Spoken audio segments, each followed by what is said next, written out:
আসসালামু আলাইকুম। সবাই কেমন আছেন? আশা করি সবাই ভালো আছেন। আজ আপনাদের জন্য নিয়ে এসেছি গল্পের পঞ্চম পর্ব। আশা করি গল্পটি আপনাদের ভালো লাগবে। তাহলে চলুন শুরু করা যাক। ওর কোমর চেপে ধরতে নীরা কেঁপে ওঠে, আমার ঘাড় চেপে ধরে। তবে আমার একটানা কিস করাতে মেয়েটা হাঁপিয়ে উঠেছে। ওর দম ফুরিয়ে যায় অবস্থা। নীরা থাকতে না পেরে আমাকে মারতে থাকে আর ধাক্কা দিতে থাকে। আমি ওকে ছেড়ে দিয়ে ওর চোখে চোখ রেখে বললাম, এটা কি করছো নীর পাখি? নীরা হাঁপাতে হাঁপাতে বলে, কই কি করলাম? এইভাবে কেউ কাউকে কিস করে? উফ, আর একটু হলে তো মরেই যেতাম। আপনি আমাকে এভাবে জড়িয়ে আছেন কেন? লজ্জা করে না এভাবে একটা মেয়েকে জড়িয়ে ধরে ঘুমাতে? ভুলে যাবেন না, আমি আপনাকে এখনো স্বামীর অধিকার দেইনি। সো ভুলেও আমার কাছে আসার চেষ্টা করবেন না। যত সব। আমাকে এতগুলো কথা শুনিয়ে বাথরুমে চলে যায়। আমি তো অবাক হয়ে হাঁ করে তাকিয়ে আছি ওর চলে যাওয়ার দিকে। আমি বললাম, এটা কি হলো? আমার বিল্লে আমাকেই মেয়েও? ঠিক আছে ঠিক আছে, আমিও দেখব তুমি আমাকে কিভাবে দূরে সরিয়ে রাখো। সে ব্যবস্থাই করছি, দাঁড়াও। এরই মধ্যে মনিরা এসে দরজা নক করে। আমি উঠে দরজা খুলে দেই। মনিরা এসে আমার সাথে বিছানায় বসে গল্প জুড়ে দেয়। কিছুক্ষণ পর নীরা ফ্রেশ হয়ে ওয়াশরুম থেকে বের হয়ে আসে।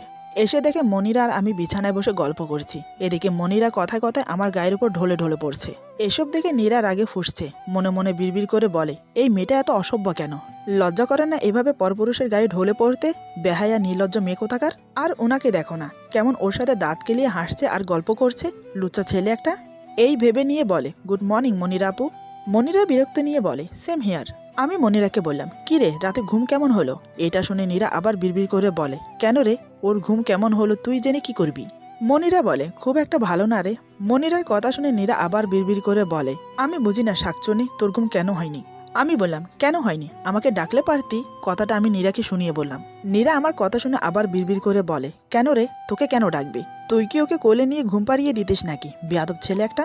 মনিরা বলে, তোর কি আমার জন্য আর সময় আছে? নীরা আবার বিড়বিড় করে বলে, কেন রে শাকচুন্নি, তোকে টাইম দিতে হবে কেন রে? তুই কোন রানী ভিক্টোরিয়া? আমি বললাম, আরে বলেই দেখতে আমাকে।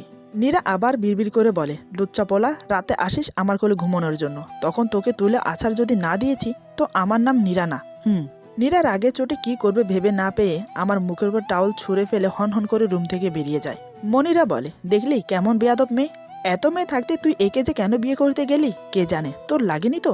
আমি মনিরার কথা পাত্তা না দিয়ে মনে মনে বলি, তুমি যে আমার মায়ার জালে আটকে গেছো নির্পাখি, দেখি তুমি কেমন করে এই জাল ছেড়ে বেরিয়ে যাও। তারপর মনিরাকে বললাম, না রে লাগেনি, তুই যা, আমি ফ্রেশ হয়ে আসছি। মনিরা বলে, আমি থাকি, তুই যা, আমরা একসাথে যাব। আমি বললাম, ঠিক আছে। এদিকে নীরা হন হন করে ড্রয়িং রুমের সোফায় গিয়ে বসে। তারপর নখ কামড়াতে শুরু করে। ওর রাগ উঠলে এটাই করে। এদিকে তিশা দাঁড়িয়ে দাঁড়িয়ে নীরার কাণ্ড দেখে যাচ্ছে। তিশা দেখে বেশ বুঝতে পারছে নীরার এই আচরণের কারণটা কি। তিশা মনে মনে ভাবলো নীরাকে আরেকটু রাগিয়ে দেওয়া যাক। এই ভেবে নীরার কাছে এসে বলে, ভাবি গুড মর্নিং। নীরা না তাকিয়ে বলে, মর্নিং। তিশা বলে, ভাই উঠেছে ভাবি? নীরা রাগের সাথে বলে, উঠেনি আবার? ওনার মনির সাথে রসিয়ে রসিয়ে গল্প করছে, গিয়ে দেখো। তিশা বলে, তাই বলো? মনিরা আপা আসলে ভাইয়া সকাল সকাল ওঠে, তাছাড়া তো সকালে ডেকেও তোলা যায় না। নীরা বলে, তাই? তিশা বলে, হ্যাঁ তাই তো। দেখো আজ দুজন সারাদিন একসাথে থাকবে, ভাইকে কোথাও যেতে দেবে না। নীরা বলে, থাকাচ্ছি তোমার ভাইকে ওর সাথে। এই বলে নীরা হন হন করে রুমে চলে আসে। রুমে প্রবেশ করেই দেখে মনিরা এখনো বিছানায় বসে আছে আর আমি ওয়াশরুম থেকে বের হচ্ছি।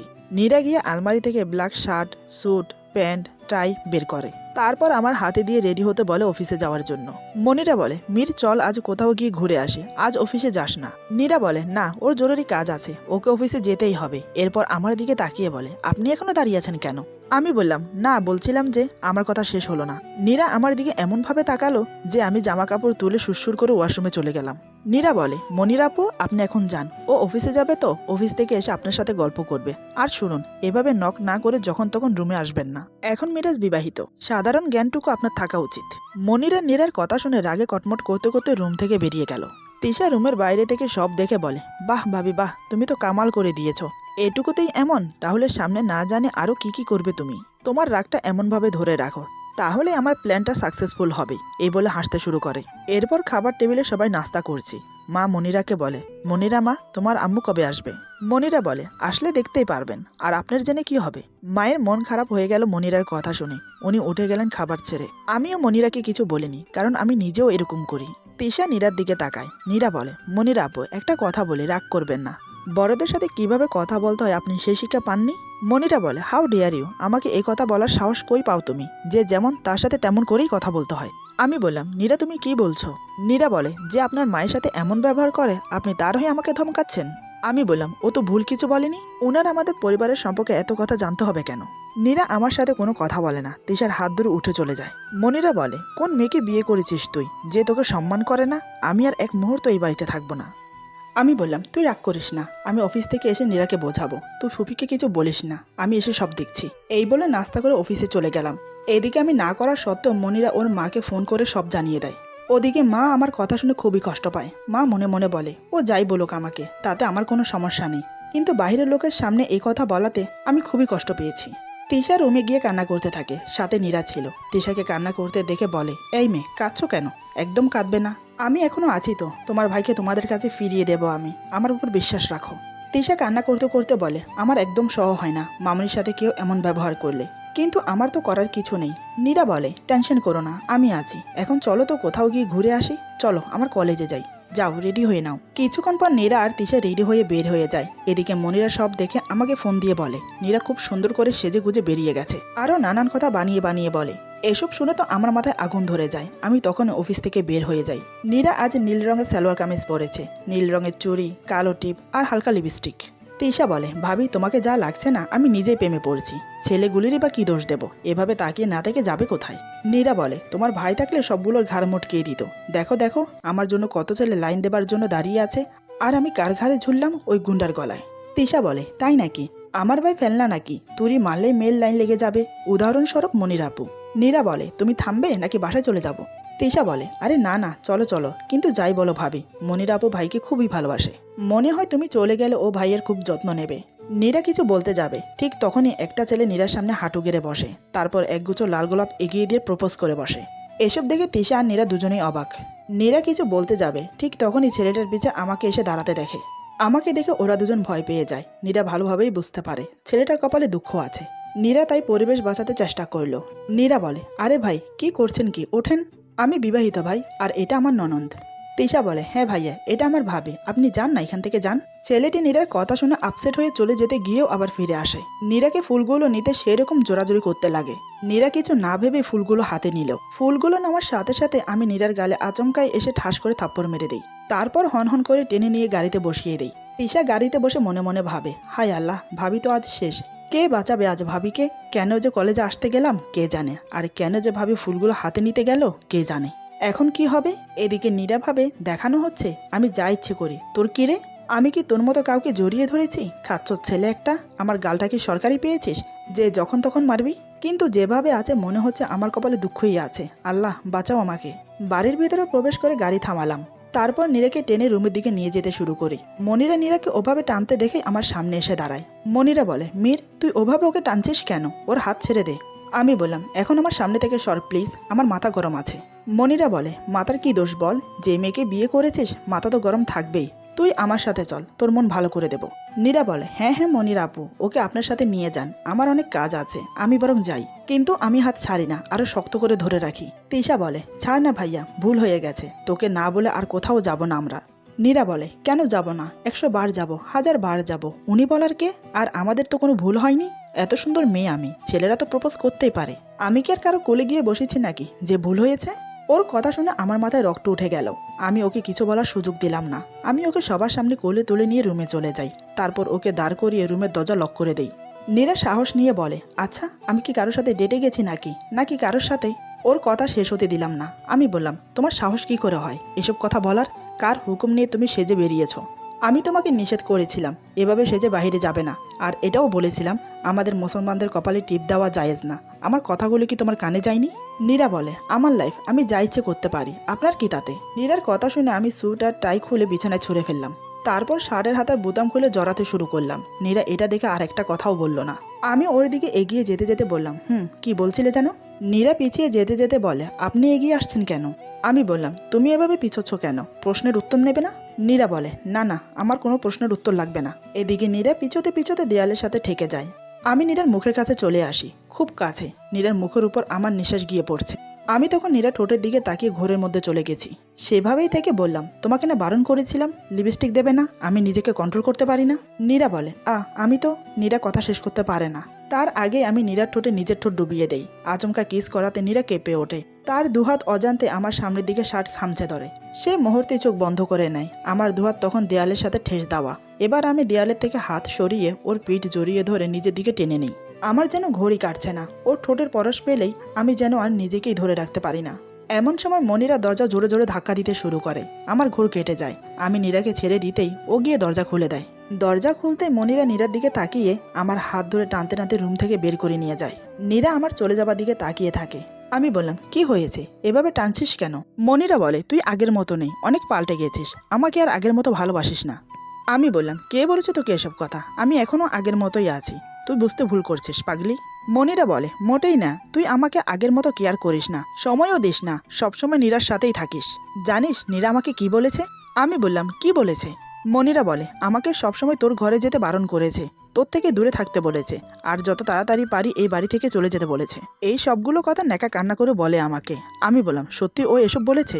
মনিরা বলে, নয়তো কি আমি মিথ্যে বলছি? আমি কালই এ বাসা থেকে চলে যাব, এভাবে আর অপমানিত হতে পারবো না। আমি বললাম, কাঁদিস না, চল আমার সাথে। মনিরা বলে, কোথায়? আমি ওর কথার উত্তর না দিয়ে ওকে নিয়ে আমার রুমে যেতে যেতে নীরাকে ডাকলাম, নীরু, এই নীরু। নীরা বলে, কি? আমি বললাম, তুমি মনিরের কাছে মাপ চাও। নীরা অবাক হয়ে বলে, কেন? আমি বললাম, তুমি ওর সাথে মিসবিহেভ করেছো তাই। নীরা বলে, আমি কোনো মিসবিহেভ করিনি। মনিরা বলে, থাক না মীর, আমি কাল চলে যাব। আমি বললাম, তুই কেন যাবি? নীর ওর কাছে ক্ষমা চাও।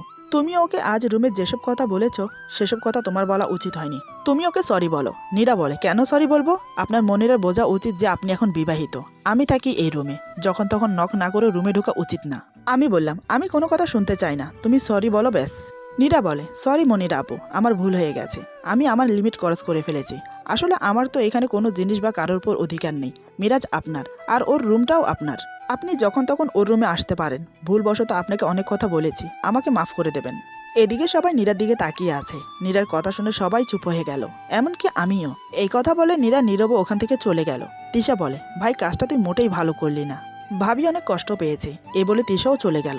মনিরা বলে, আমার জন্য তোদের মাঝে ঝগড়া হোক আমি চাই না, মীর আমি কাল চলে যাব। আমি বললাম, আহ মনি, বারবার এক কথা বলিস না, সরি বললো তো তোকেও, তারপরও কেন এই কথা বলছিস? যা রুমে যা। এমন সময় আমার ফোনে ফোন আসে অফিস থেকে, তাই আমি বেরিয়ে গেলাম অফিসে। আমি চলে যাবার পর নীরা রুমে এসে ইচ্ছে মতো কান্না করতে থাকে। বেশ কিছুক্ষণ পর তিশা এসে বলে, ভাবি কেঁদো না, ওই শাকচুনিটা তোমার গুন্ডাটাকে নিজের বশে করে নিচ্ছে, এখনো সময় আছে, নিজের জিনিস নিজের করে নাও, নয়তো কেউ নিয়ে চলে যাবে। এখন চলো, মামুনি ডাকছে। নীরা বলে, তুমি যাও, আমি আসছি। এই বলে নীরা ওয়াশরুমে চলে গেল। তিশা আর দাঁড়িয়ে না থেকে চলে যায়। নীরা চোখে মুখে পানি ছিটিয়ে মায়ের রুমে যায়। নীরা বলে, মামুনি আসবো? মা বলে, আয় মা, আমি খুব খুশি তুই আমাকে মামুনি বলে ডাকছিস। নীরা বলে, না আসলে। মা বলে, থাক, কিছু বলতে হবে না, তোর সাথে কিছু কথা আছে, আয় বস এখানে। মায়ের কথা মতো নীরা সোফায় গিয়ে বসে। পরে তিশাও এসে বসে। মা বলে, আজকে মিরাজ যেটা করলো এতে মিরাজের কোনো দোষ নেই মা, সব মনিরার সাজানো চক্রান্ত, মিষ্টি কথায় মিরাজকে দিয়ে এসব করাচ্ছে। আজ তোকে কিছু কথা বলি, শোন। মনিরার মা মানে তোদের ফুপু আমার সাথে ঠিক এমনটাই করেছে, মিরাজকে আমার কাছ থেকে দূরে সরিয়ে দিয়েছে। এখন মনিরা আবার এমন করে তোর কাছ থেকে মিরাজকে সরানোর চেষ্টা করছে। নীরা বলে, এমনটা করে ওদের লাভ কি? মা বলে, বললে তোরা বিশ্বাস করবি না, তোদের ফুপি মিরাজকে হাতে রাখছে, আমাদের কিছু সম্পত্তি বাদে প্রায় সব সম্পত্তি মিরাজের নামে আছে। মনিরার মায়ের ইচ্ছে মনিরার সাথে মিরাজের বিয়ে দেবে, তারপর সব সম্পত্তি নিজের নামে করে নেবে। আমি ওনার প্ল্যান জানতাম, তাই আমার কাছ থেকে মিরাজকে দূরে সরিয়ে দিয়েছে। মিরাজ তো ওর ফুপুর কথায় ওঠে আর বসে। তোরা জানিস তোদের ফুপু কেমন, তা তোদের বাবাও জানে। নীরা বলে, আঙ্কেল জানেন তো কিছু বলেন না কেন? মা বলে, ও প্রতিবাদ করেছিল কিন্তু কোনো লাভ হয়নি, বরং মিরাজ বাবার কাছ থেকে দূরে সরে গেছে। প্রতিবাদ করলে নিজের ছেলেকে হারাতে হবে, তাই কিছু বলেন না। মা, তুই পারিস আমার সংসারটা বাঁচাতে, ও তোর কথা শোনে, কিছু একটা কর। নীরা কিছু না বলে বাগানে চলে আসে। বাগানের দোলনায় বসে দুলতে দুলতে অনেক ভাবে। এদিকে আমি বাসায় আসতে আসতে রাত 8টা বেজে যায়। রুমে এসে নীরাকে না দেখে মনে মনে ভাবলাম হয়তো তিশার ওখানে আছে, তাই আমি ফ্রেশ হয়ে আসি। অনেকক্ষণ বসে থাকার পরেও যখন নীরা আসছে না, তখন আমার চিন্তা হতে লাগলো। তাই ওকে ডাকতে রুম থেকে বের হতে যাব, তখনই মনিরা এসে আমার সাথে গল্প করবে বলে আমার হাত টেনে ধরে। আমি বললাম, আহ মনিরা, সবসময় ভালো লাগে না, সর, আমার কাজ আছে। এই বলে চলে আসি তিশার রুমে। আমি ওকে জিজ্ঞেস করব, তার আগেই তিশা বলে, ভাই ভাবি কই, কি করছে? দুপুরে তো খাইনি, আমার পড়া ছিল, তাই বিকেল থেকে যেতে পারিনি। আমি ওর কথা শুনে অবাক হয়ে বললাম, মানে কি, নীরা এখানে নেই, রুমেও তো নেই, গেল কই? আমি কখন থেকে বসে আছি ওর জন্য। তিশা বলে, বলিস কি, তুই খুশি তো? মনিরা আপু জানে তো? যা, তুই মনিরা আপুর কাছে যা, ভাবি যেখানেই যায় যাক, তোর চিন্তা করতে হবে না। এই বলে তিশা মামনি মামনি বলে দৌড়ে মায়ের কাছে যায়। তিশা বলে, মামনি ভাবিকে দেখেছো? মা বলে, না তো, কেন, কি হয়েছে? তিশা বলে, ভাবিকে খুঁজে পাওয়া যাচ্ছে না। মা বলে, হায় আল্লাহ, কি বলিস, পুরো বাড়িতে খুঁজেছিস, কই গেল মেয়েটা? তিশা বলে, যাবে না, ঠিক করেছে, তোমার ছেলের কাছে কেউ থাকতে পারবে না, এরই মধ্যে বাবাও চট্টগ্রাম থেকে ফিরেছে। বাবা সব শুনে তিনিও নীরাকে খুঁজতে বের হয়ে যায়। এদিকে আমি পাগলের মতো নীরাকে খুঁজে বেড়াচ্ছি, কিন্তু কোথাও ওকে পেলাম না। আমার ইচ্ছে করছিল আমি নিজেকে শেষ করে দিই। কেন যে দুপুরে এমন করতে গেলাম। রাত 11টার দিকে আমি আর বাবা চারিদিক খুঁজে বাড়িতে আসি। ইচ্ছে মতো সবাইকে বকা দিচ্ছি। এমন সময় হঠাৎ আমার ফোনে কেউ ফোন করে বলে এখানে একটা রোড অ্যাক্সিডেন্ট হয়েছে, একটি মেয়ে মারা গেছে, মেয়েটির গায়ে নীল রঙের সালোয়ার কামিজ, আপনারা এসে শনাক্ত করে গেলে ভালো হয়, এই বলে ফোন কেটে দেয়। এটা শুনে আমি ফ্লোরে ধপ করে বসে নীরা বলে চিৎকার করে উঠি। আমার চিৎকার শুনে সবাই ভয় পেয়ে যায়। মা কাপা কাপা গলায় বলে কি হয়েছে বাবা, এমন করছিস কেন? তিশা কান্না করতে করতে বলে ভাই ভাবি কই, কি হয়েছে ভাবির? এমন সময় মনিরা বলে মীর তুই এমন করছিস কেন? যে নিজের ইচ্ছায় চলে গেছে তাকে খোঁজার কোনো মানেই হয় না। বাবা বলে আহা মনিরা, এখন এসব কথা বলার সময় না, তুমি চুপ করে থাকো। মনিরা বলে আমি কেন চুপ করব? বাবা আমাকে বলে আরে রাস্কেল, কিছু বলছিস না কেন? আমার কান্না দেখে মা নিজেকে ধরে রাখতে পারে না। মা আমার কাছে এসে মাথায় হাত বুলিয়ে বলে কি হয়েছে বাবা, আমাকে বল। এতক্ষণ পর যেন আমি কারোর সাপোর্ট পেলাম। আমি মাকে জড়িয়ে ধরে হাউমাউ করে কেঁদে উঠে বললাম মামনি, আমার নীরের অ্যাক্সিডেন্ট হয়েছে, আমার নীর আর নেই। মা বলে কী সব বলছিস তুই বাবা, শান্ত হ বাবা শান্ত হ, বৌমার কিছু হয়নি। আমি কান্না করতে করতে বললাম আমার জন্যই আজ এমন হলো, আমি এখন কি করব মামনি? বাবা বলে ইডিয়েটের মতো বসে আছিস কেন, চল কোথায় অ্যাক্সিডেন্ট হয়েছে সেখানে চল জলদি। মা বলে আমিও যাব তোমাদের সাথে, আমাকেও নিয়ে চলো। তিশা বলে বাবা আমিও যাব। বলা শেষ হলে আমরা সবাই বের হতে যাব, ঠিক তখনই নীরা ঢলতে ঢলতে আর চোখ ডলতে ডলতে বাসায় ঢোকে। তারপর দেখে সবাই কোথায় যেন যাচ্ছে। নীরা বলে কি হয়েছে, আপনারা সবাই কোথায় যাচ্ছেন, কারো কি কিছু হয়েছে? এদিকে সবাই নীরাকে দেখে থমকে গেল। মনের ভিতরে এতক্ষণ সবার যে আতঙ্ক ছিল তা নিমেষেই যেন উধাও হয়ে গেল। সবার বুকের উপর থেকে যেন একটা বোঝা নেমে গেল। আমি নীরাকে দেখে সবার সামনে দৌড়ে গিয়ে ওকে জড়িয়ে ধরি। আমার সামনে যে বড়রা দাঁড়িয়ে আছে সেটা আমার খেয়ালই ছিল না। প্রায় 2 মিনিট পর আমি নীরাকে ধাক্কা দিয়ে একটু দূরে সরিয়ে দেই। আমি বললাম কই গিয়েছিলে তুমি? নীরা বলে আমি তো কোথাও যাইনি, বাগানেই ছিলাম, দোলনায় বসে কখন যে ঘুমিয়ে পড়েছিলাম বুঝতেই পারিনি। নীরার কথা শুনে আমার মাথায় যেন আগুন জ্বলে উঠল। রাগের মাথায় নিজেকে ঠিক রাখতে পারছিলাম না। যত জোরে পেরেছি তত জোরে নীরার গালে কষে একটা থাপ্পড় মারি। নীরা তাল সামালতে না পেরে ধূপ করে পড়ে যায়। আমার মা নীরাকে কোলে জড়িয়ে ধরে। আমি বললাম এতটা বেখেয়ালি কেন তুমি? তুমি জানো আমাদের উপর দিয়ে কি যাচ্ছে? টেনশনে আমাদের জান চলে যাচ্ছিল, আর তুমি এসে জিজ্ঞেস করছো কার কি হয়েছে? ইউ ইডিয়েট গার্ল, থাবড়িয়ে তোমার দাঁত ফেলে দেব। মনিরা বলে দে না দে, আরো দুটো থাপ্পড় দে। বাড়ির সব মানুষকে বিরক্ত করা অভ্যাস হয়ে গেছে ওর, ইচ্ছে করছে আমিও। বলেই মনিরা নীরাকে থাপ্পড় মারার জন্য হাত উঠিয়ে এগিয়ে যায়। ঠিক তখনই আমি উল্টো মনিরার গালে থাপ্পড় মেরে দিই। আমি বললাম তোর সাহস কি করে হয় ওর গায়ে হাত তুলতে আসিস? ও আমার বউ, আমি ওকে মারি কাটি সেটা আমার ব্যাপার, তুই এই সাহস কই পাস? মনিরা নেকা কান্না করে বলে তুই আমাকে মারতে পারলি মীর? তিশা বলে সাহসটা তুই দিয়েছিস ভাই। আমি বললাম হ্যাঁ পারলাম, কারণ নীর আমার জান, ওর সাথে যা করার আমি করব। কেউ ওর দিকে চোখ তুলে চাইলেও তাকে মেরে মাটিতে পুঁতে দেব। আমার গেস্ট তুই, গেস্টের মতো থাক। আমার কথা শুনে মনিরা কান্না করতে করতে রুমে চলে গেল। মা বলে কাজটা কি ঠিক করলি? তোর ফুপি জানলে কি হবে? আমি বললাম জানলে জানবে, আমি কাউকে ভয় পাই না। আমার নীরের কাছে যে আসবে তার এমনই হবে, সে যেই হোক না কেন। বাবা বলে থাক অনেক হয়েছে, নীরমা এরকম কাজ আর কখনো করো না, জানো তোমার জন্য আমাদের কত টেনশন হচ্ছিল। নীরা কান্না জড়ানো গলায় বলে আচ্ছা আঙ্কেল। আমি বললাম আঙ্কেল কি? হ্যাঁ আঙ্কেল কি? শ্বশুর উনি তোমার, বাবা বলতে পারছো না? আমার ধমকে নীরা আমার মাকে আরো শক্ত করে জড়িয়ে ধরে বলে ঠিক আছে বাবা। বাবা বলে তোরা আমাকে পাগল করে ছাড়বি। আমি ফ্রেশ হতে গেলাম। তিশা বলে ভাবিও চলো ফ্রেশ হবে। আমি নীরাকে বললাম চলো রুমে চলো। নীরা বলে না আমি যাব না, আপনি আমাকে মারবেন। মা বলে বাবা ওকে আর কিছু বলিস না, এমনিতেই অনেক বকেছিস। আমি নীরাকে আবার বললাম তুমি যাবে নাকি আরো দুটো দেব? নীরা বলে আমি যাব না, আমি খাবো, মানে ভাত খাবো, ক্ষুধা লেগেছে, মামনি আমাকে খেতে দাও না। আমি বললাম আমি তোমাকে রুমে যেতে বলেছি, যাবে কি না? নীরা ভয় পেয়ে বলে আমি নীরার হাত ধরে রুমে নিয়ে আসি। নীরা ভয় ভয়ে আমার সাথে রুমে আসে। সে ভেবেছে রুমে এনে আমি তাকে আবার মারবো।